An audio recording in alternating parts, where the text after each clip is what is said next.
Hey guys, welcome back to another video. I just wanted to say if I sound different or like congested and snuffly, because your girl is. I don't know what's going on, but I've woken up with a little bit of a cold this morning and not stopped blowing my nose to save my life. Finally sitting down to do it. And as you can tell by the title, that is whether, in my opinion, is Colleen Hoover an overhyped author or not. I'm literally going to be going through all of the books of hers that I have read, as you can see on the shelf behind me, and letting you know basically if I think she's an overhyped author or not. I have got some notes written down here, so if you see me looking down, it's because I've actually tried to plan this video out a little bit more than I normally do, so it's not so chaotic. It's still gonna be chaotic because it's me and I'm sick. I'm not gonna make you guys sit through an entire, however long this video turns out to be, to get to the end to find out whether I think she's an overhyped author or not. I'm literally just gonna tell you, I guess here and now, in my opinion, I do think she's an overhyped author. Also, disclaimer, these thoughts and opinions are my own. You don't have to agree with me at all, and if you don't, that is great. This video isn't intended to upset or offend anyone. It's literally me just making some commentary on an author who is very popular at the moment. If you agree with my opinion, fantastic, that's great, that's fine too. I'm not going to be upset either way. If you do feel the need to comment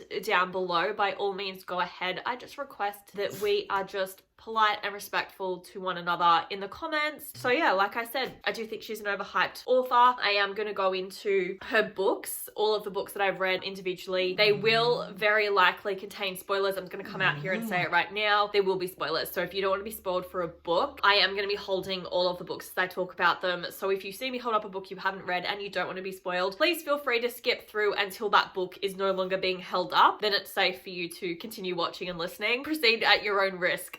Essentially. Yeah, so we'll break down each book. Like I said, there will be spoilers. I'm gonna let you know which ones I think are worth reading, which ones I don't think you should waste your time on. The reason why I do think she's an overhyped author is mostly because she's an author that I personally have had a bit of a difficult time with. Personally, just felt like there's been a lot of pressure to say that you like her books. The reason why I'm saying that she is an overhyped author is because I always get this overwhelming sense of whenever I finish one of her books, and it's only something I really kind of like noticed last year, is that I get this overwhelming sense of this book was weird. Like, I find all of her books are really quite odd in some sort of a way, and I'm always just kind of left later on like just reflecting back and going, that was a really weird story that I read. I just don't think that they're as good as people make them out, and I think, you know, a handful of people have gone, yep, these are really great books, and everyone sort of got to like jumped on board with it, and we all just think that they're good books, but I don't actually think that they are. I will give her this. Her books are really easy to read. Majority of the time you can sit down and read them in one sitting, which is fantastic. And I think that's also why people might think she's a good author, because it's like, oh, I can read her books really quickly and that's easy and it's great. And it's like, yeah, that's nice, but that doesn't mean that that book's necessarily good and that they're a good author. Like, being able to read a book easy, in my opinion, doesn't really make it a good book. It just means you read it quickly, but that doesn't mean that there was anything in it that's, you know, worth raving about. One thing I do really like about her books is that she's not afraid to touch on real world issues that are currently relevant to society.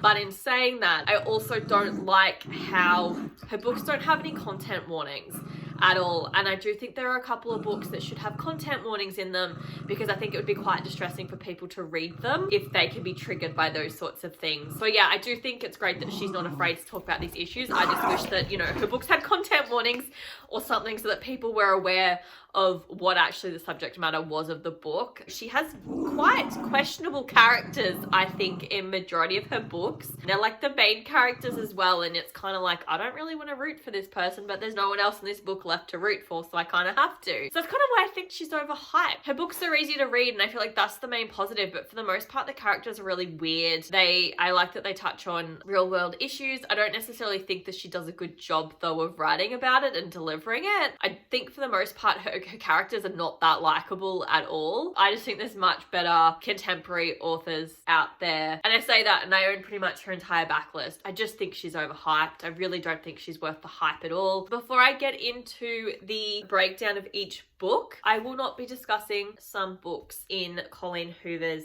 catalogue. Now, the first three books I won't be discussing is the Slammed trilogy, which has Slammed, Point of Retreat, and also This Girl in the series. Now, the reason why I am not discussing them is because I haven't actually read it yet. And then the next book that I'm not going to be discussing is Never Never by Colleen Hoover and Taryn Fisher. I've only just recently purchased this in the last month or two. Haven't had a chance to pick it up yet, so it's also why it's not going to be discussed. Oh, I forgot to say as well, Colleen Hoover has really like stunning covers. Her covers are really, really good. That's something she gets on point. I think it's also something I find disappointing is that her covers look great, but the stories are not that good. I'm also not going to be discussing It Starts With Us, which is the sequel to It Ends With Us. Maybe now, too late. Looks like one more step and 2 more days. I googled all of her books. I don't own it, I haven't read it, so I can't discuss them. So if you've come here wanting a bit of a summary of those books, I'm sorry, I haven't read them. Can't provide you with any information on them. So just a reminder for spoilers. If I'm holding up the book, means there's potentially going to be spoilers about that book. So if you don't want to watch it, please just wait until the book's no longer on the screen because I don't want to spoil anybody. So these books are going to be discussed in no particular order.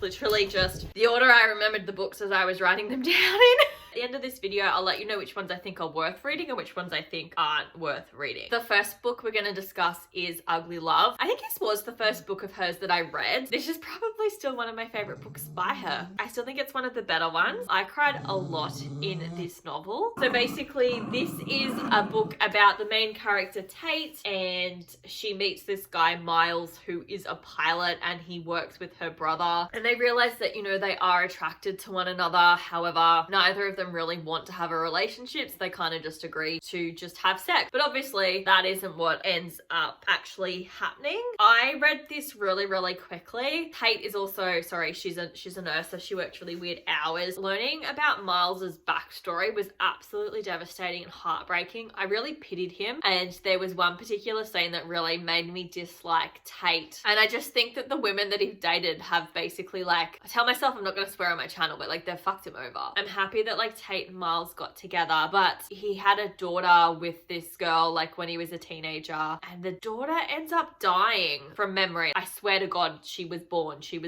It's just horrible, like, and that's why he has like an anniversary of her death is when it really impacts him. He's basically like this almost like comatose individual who just can't function at the anniversary every time. But I did like Miles and Tate as characters. I did find Tate just did some things that like irritated me a little bit, but yeah, overall it wasn't like a bad book to get me into Colleen Hoover. Okay, so then the next 2 books I want to discuss are like a duology, and it's Hopeless and Losing Hope. This is basically the same story, except Losing Hope is told from the male's perspective. I did not enjoy this at all. I found it very, very juvenile. This is the reason why I'm scared to pick up the Slam trilogy, because it came out afterwards. I just didn't enjoy it. It's about this girl, Hope. Oh, no, her name's Sky, but I feel like she was like kidnapped as a kid, and she had this best friend, and then she moved away for whatever reason, and then she comes back, and like the best friend is called Dean, or they were like neighbors when they were younger, and Dean and Sky don't realize that they knew each other when they were young kids, but Dean's never been able to get over losing his friend. I swear she was called Hope. I feel like her name is Hope, and that's why it's Hopeless and Losing Hope, because she's been renamed Sky or something like that. Can't quite remember. All I know is I didn't like it. I found Dean to be a very broody individual. He was overbearing. I kind of found like it was pointless having the 2 stories. I don't really feel like Losing Hope added anything. I can't remember. I know I liked one of them. The other one was pointless. Like there should have just been one. There didn't need to be 2. I can't really remember much about it, except that I really didn't like it. I found it juvenile. The characters were irritating. Didn't find the plot all that believable. I'm gonna make that one nice and quick.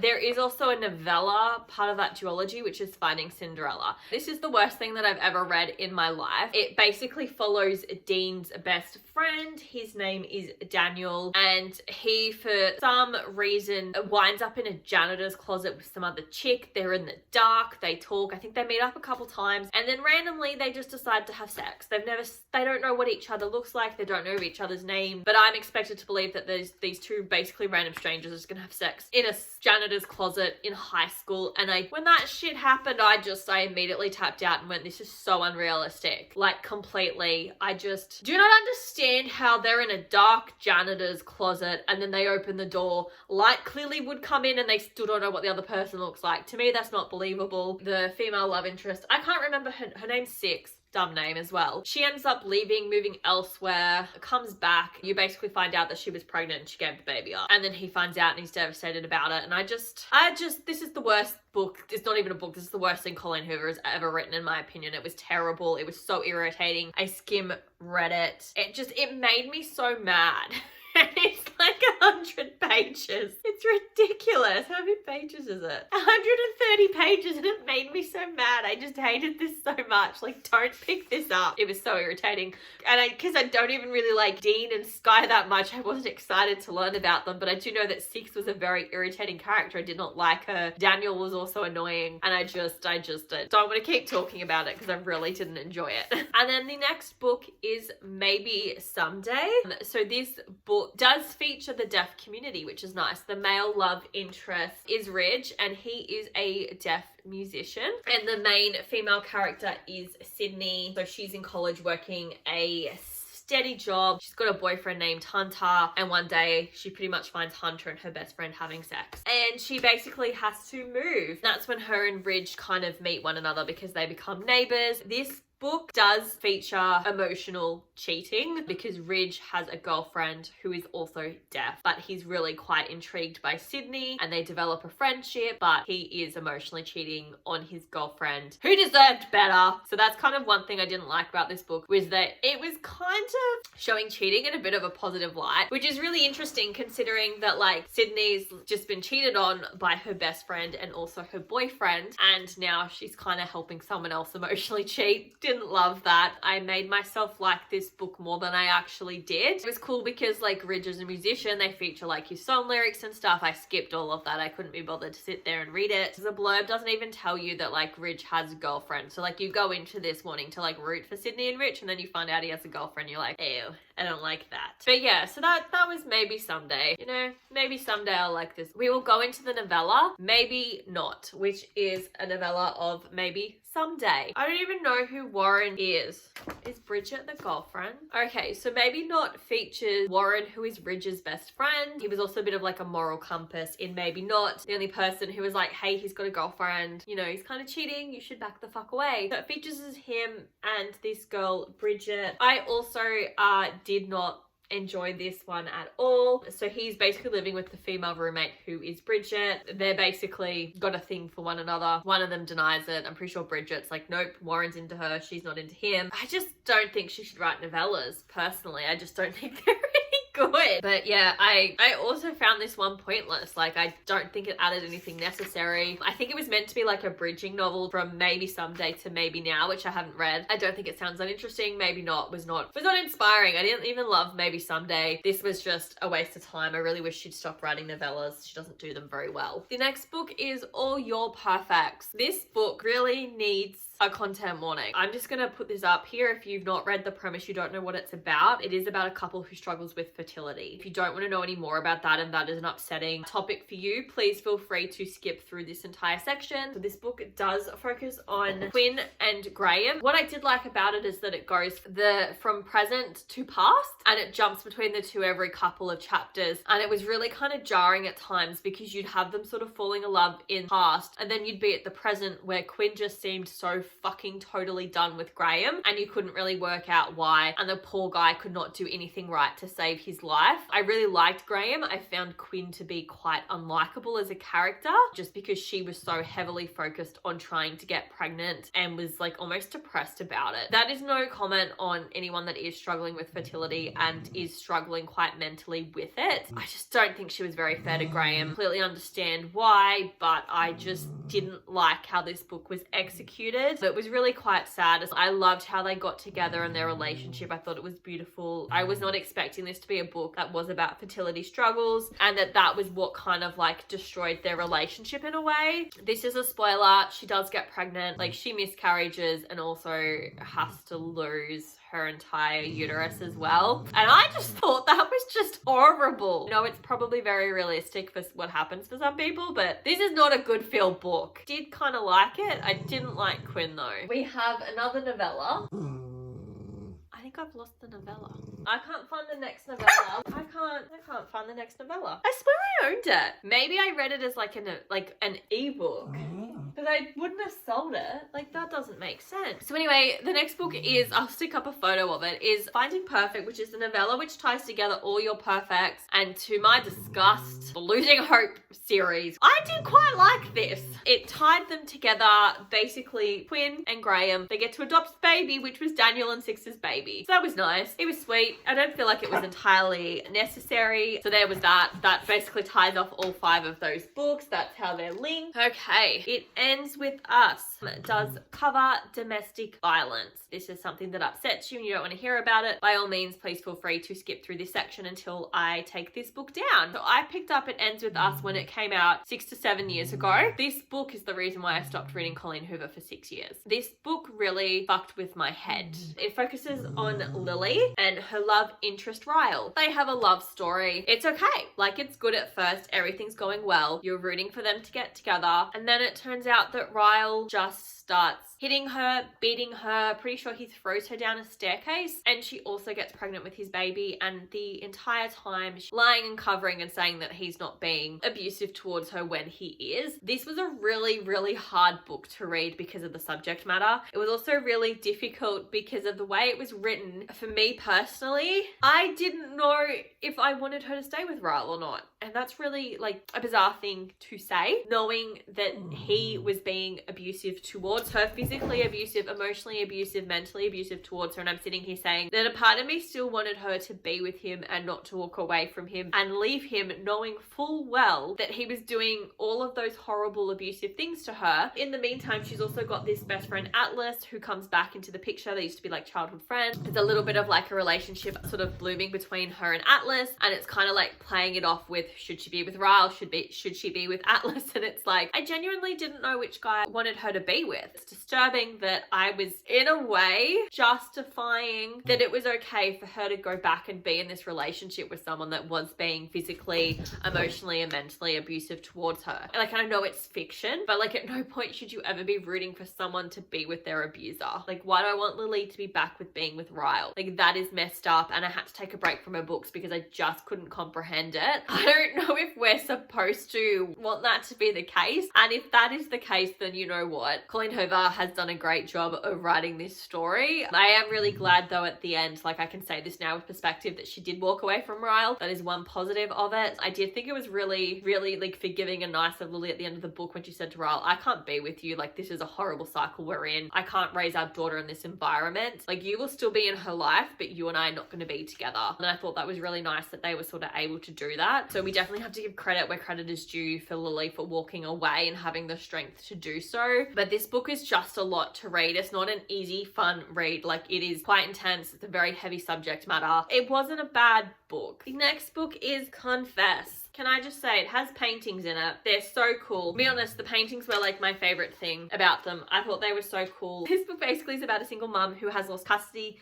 of her child. I did quite enjoy this book. It is like not as heavy of a subject matter as some of her other novels are. It focuses on Auburn, who is the single mother who's given custody to the grandmother has custody of her daughter. I don't remember why the mother-in-law is an absolute piece of shit from memory. She's like a horrible character. I did not like her. The male lead is Owen. I really, really liked him. He's an artist, hence the paintings. Auburn like walks into his like art studio. They sort of meet, they fall in love. It's about Owen sort of figuring out why Auburn lost custody of her daughter. Pretty sure she was talked into it because, like I said, the grandmother's a piece of shit, about her kind of sort of trying to gain custody back of her daughter. Which was an interesting topic, but I do like how like she jumps from like the male perspective to the female perspective and vice versa. That's kind of like a cool aspect. It was fun, it was cute, it was easy read, and we got through it. Is November 9.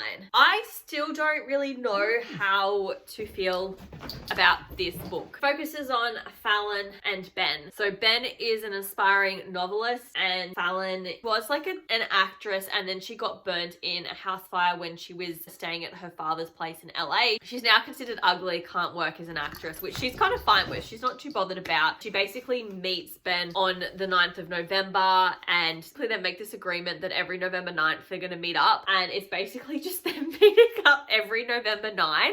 The reason why I don't know how to feel about this book is that Ben is really quite obsessed with Fallon, and you don't really like work out why until like the last second. But basically the spoiler is that Fallon's father, I'm pretty confident, was like having an affair with Ben's mother, and Ben found out about it and was like really upset about it. Stupidly sets fire to the house somehow. Fallon is inside of it, and that's how she gets disfigured. So he's kind of obsessed with her because of that. I thought Ben was like sus and dodgy, but I couldn't really figure out why until like the penny dropped and you realize it was him. Don't like that she forgave him and is with him, and like there's no like consequences for him as well for having set fire to this house because he was trying to fuck with her dad. It was weird. She forgave him too easy. I didn't really like it. Didn't like how it ended. It's definitely one where I was like, this was an odd book, and it was weird. And like everybody in Ben's life also knew that he had set fire to her house, and they're like, why are you with her? Which is fair enough, because personally, if I set fire to someone's house and I got away with it, I wouldn't be trying to date that person. That's all I'm gonna say. It was a bit of a weird one. Oh, I thought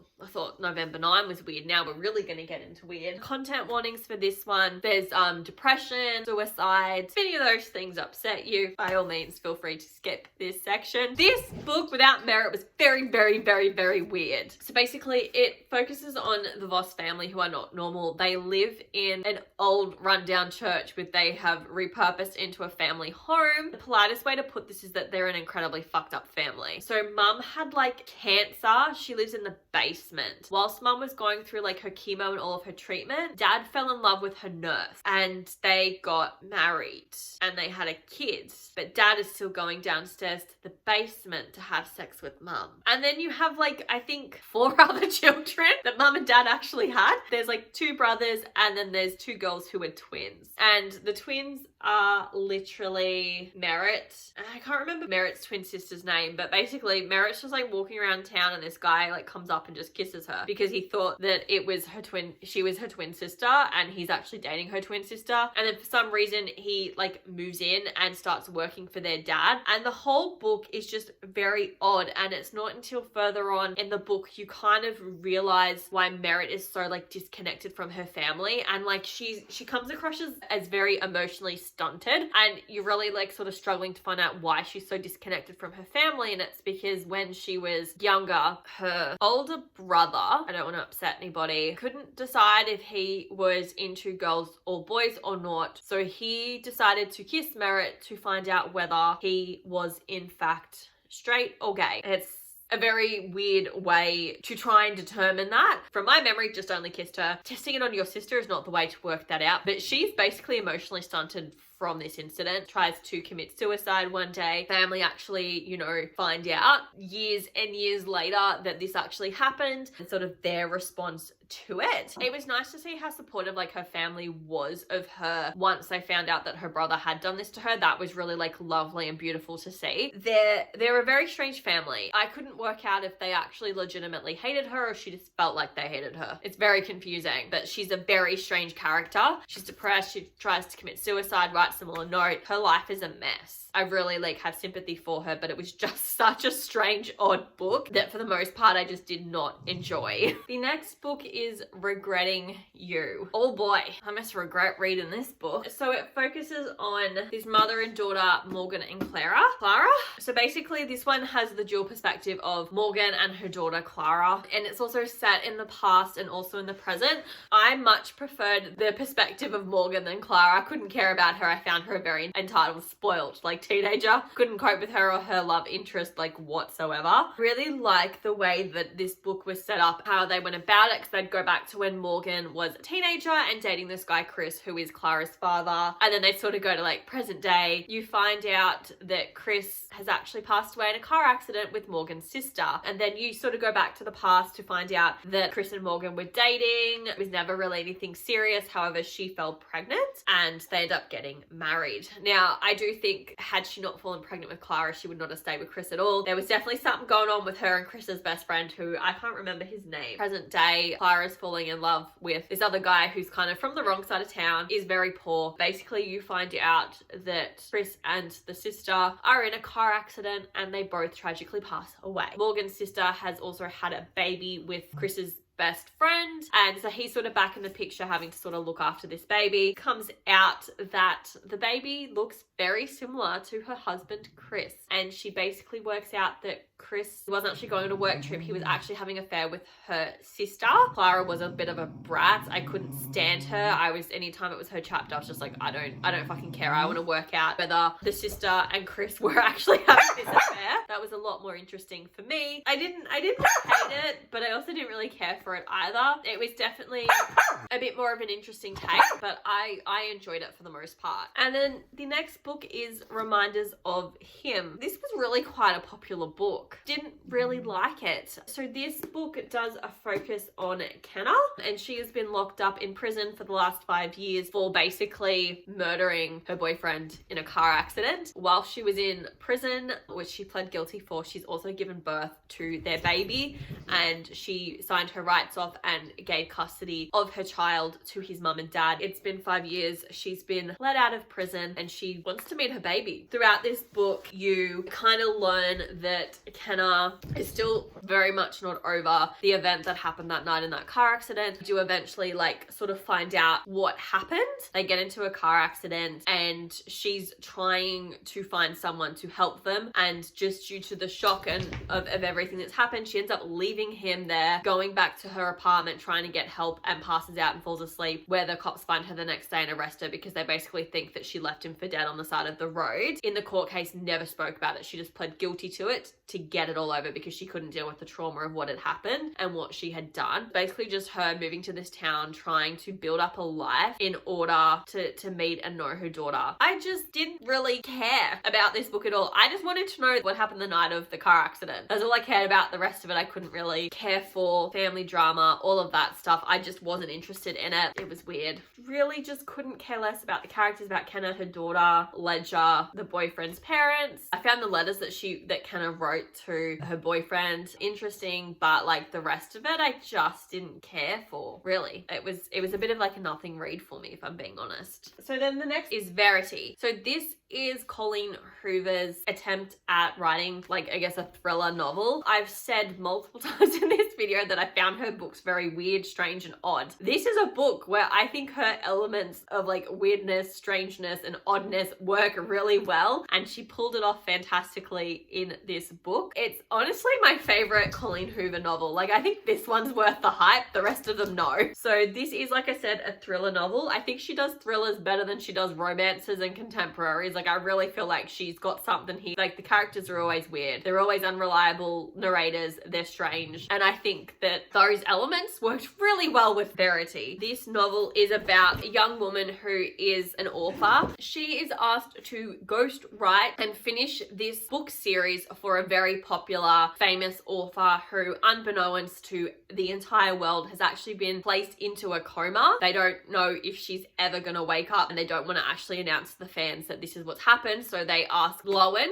to come in and ghostwrite and finish the series. So Verity is the author. So she's actually asked to go to Verity's house, live at the house, read through all of her notes for this very popular book series, and then finish the series. She's basically living there with Jeremy, Verity upstairs in a coma in a bedroom, and also their young son, Crew, who is a very strange child. He's very odd. That kid's got messed up. And as she's going through Verity's notes, she comes across this manuscript, where in this manuscript, Verity basically talks about how she's just so obsessed with Jeremy, how in love with him that she is, and she also makes note in this manuscript how she is so mad when she finds out that she's pregnant with her 2 twin daughters, because Jeremy was so excited to be a dad, and she's like, I'm gonna lose his attention and he's gonna focus on these babies instead of focusing on me. Has some botched attempts to have a miscarriage. The manuscript is incredibly messed up, and it's frustrating because it goes from Lowen reading the manuscript to what's happening, and then back, and you're bouncing back, and you're just can we just have the manuscript straight up, because you're trying to work out how this mother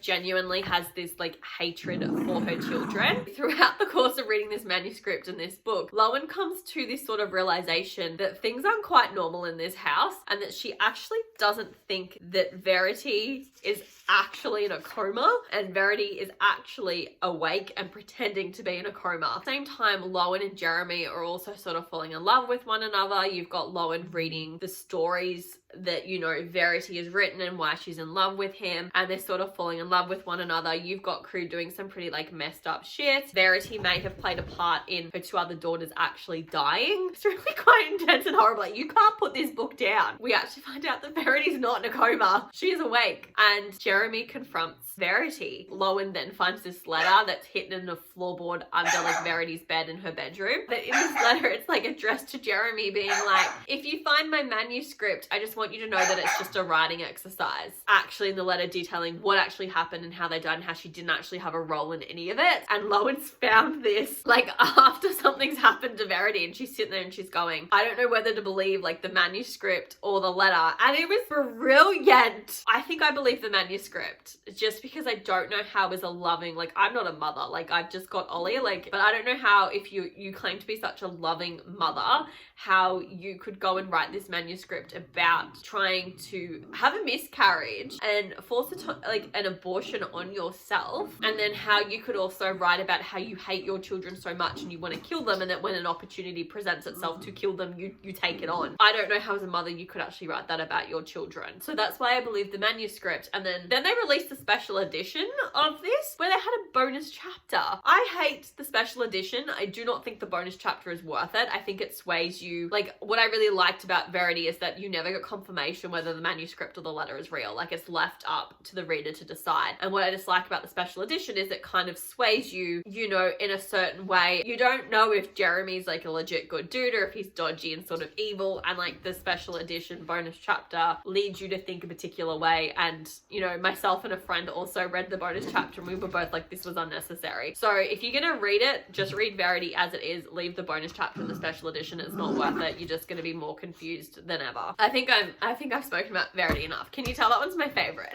And then we're on to Layla. In my opinion, is a wannabe Verity. Like, I don't know which one she wrote first, but I read Verity and then I picked up Layla and I was like, you're just like a sucky version of Verity. So basically it focuses on Leeds and Layla. Layla is a very weird individual. Like, I know I keep saying that and I've got to find a better way to describe her characters, but like all of her characters are weird. But basically Leeds and Layla meet at, I'm pretty sure it's Layla's sister's wedding. They immediately just become really into one another and decide that they're going to be together. I think he's a musician and he's got a little bit of fame, and this girl, like, she's a fangirl, meets him, wants to be with him. He doesn't, you know, not into the relationship, breaks up, sort of just like tries to ignore her. She's like stalking him, finds out he has a girlfriend, comes to the house with a gun to shoot her. But basically ever since that event, Layla has not been herself and Layla almost died, you know, and so they're both really struggling with it. He's like, she's just not the girl I fall in love with. I'm gonna take her back to the bed and breakfast where the wedding was, where we met. Hopefully we can sort of rekindle our relationship and, you know, things will be okay for her. However, when they get there, Layla has absolutely no memory of this bed and breakfast. Like, Leeds then sort of discovers that there's sort of this like entity in the house that can take possession of Layla's body. It's messed up because basically the entity does, and he encourages the entity to do that, and he starts to fall in love with the entity that's taken over Layla's body. It's a little bit creepy, it's a little bit weird. Like, they communicate like through like her MacBook, and he'll talk to her and basically like falls in love with this entity that's taken over his girlfriend's body and like possesses her. It was really weird because there was also like cheating going on, and it was like, is it cheating? Because it was like his girlfriend, but like it's not her. Like, it was very weird. It was very questionable. I kind of feel like they used the plot twist to sort of justify the emotional cheating that was going on, because there was never any physical, but it was like all like emotional cheating. I did find it weird. Layla got shot. She did actually die and her soul left her body, and the girl that shot her, Leeds, shot the ex-girlfriend. Soul left her body, and when their souls came back to their bodies, their souls actually switched places. So it wasn't actually Layla in her body, it was actually the ex-girlfriend in Layla's body, and that's why she didn't know anything that Leeds was talking about, because she literally has no memory of it. And that's why he was falling in love with the other entity, because that other entity was actually Layla's soul that went back to the bed and breakfast, because it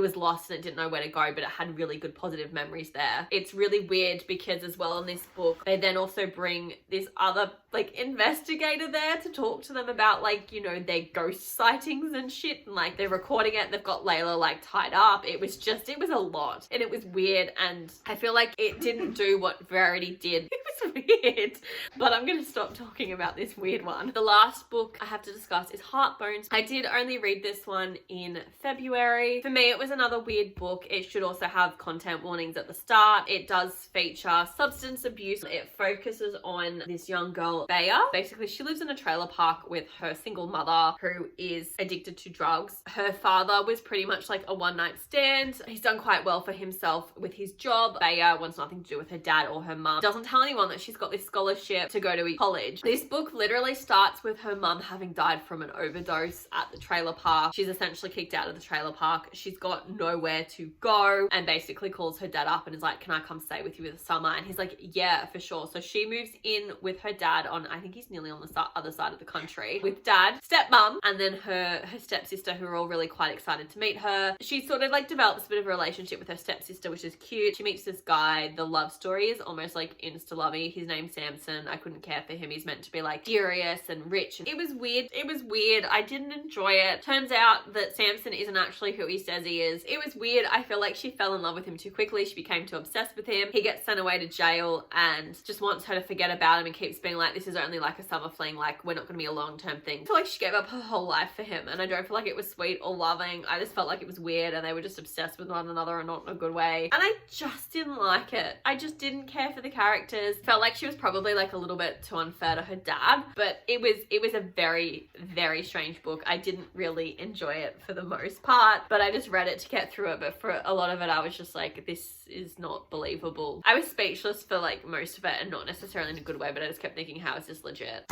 And that is it. That is all of the Colleen Hoover novels I've read. I guess we should talk about the books that I think are worth actually reading. If I'm only allowed to pick 3, which I feel like I should limit myself to, the 3 I would pick would be Ugly Love, Fest, and then also Verity. These are the ones that I think that you should pick up. Like, I think Verity is her best book, in my personal opinion. All of her books are strange. They're a little bit weird. That is my opinion. Like, her books are weird. They're easy reads to get through. Like, I generally can read them like 1 or 2 in a weekend. So that's how quick and easy these books are to read. Most of her books are also like pretty fast paced as well. Things happen quite quickly. They're not really sort of dragging on. The novels I don't think you should read. I just don't think this whole series is good. So that's like Hopeless, Losing Hope, and Finding Cinderella. Like, I don't think these 3 are worth it, like, whatsoever. To me, they are just very juvenile, and that's why I didn't like them. Sorry guys, I'm starting to get a headache, so I'm gonna have to cut the video here. I've done too much talking. I need to have a lot more water. That is this video. Like I said, if you disagree with my opinions, by all means, that is completely fine. This video was not intended to upset or offend anyone. These opinions are purely my own. If I did upset you, I'm sorry. I did not mean to. Like I said, if you feel the need to write any comments about anything, please just keep it polite and respectful down in the comment section. I don't want any arguments or being rude and attacking one another. Gonna be honest with you guys, I'm gonna continue to read Colleen Hoover's novels. Like, I've literally got 4 unread on my shelf. I personally just think there are much better contemporary authors out there. But if you enjoyed this video, please comment down below. Let me know your thoughts and opinions. If there are any other authors that you would like me to do this on, that you want to know if they're overhyped or not, if I've read them, of course, pop it down in the comment section and I can definitely do a video on that. But as always, thank you so much for watching. I hope you enjoyed it, and I will see you in my next one. Bye guys.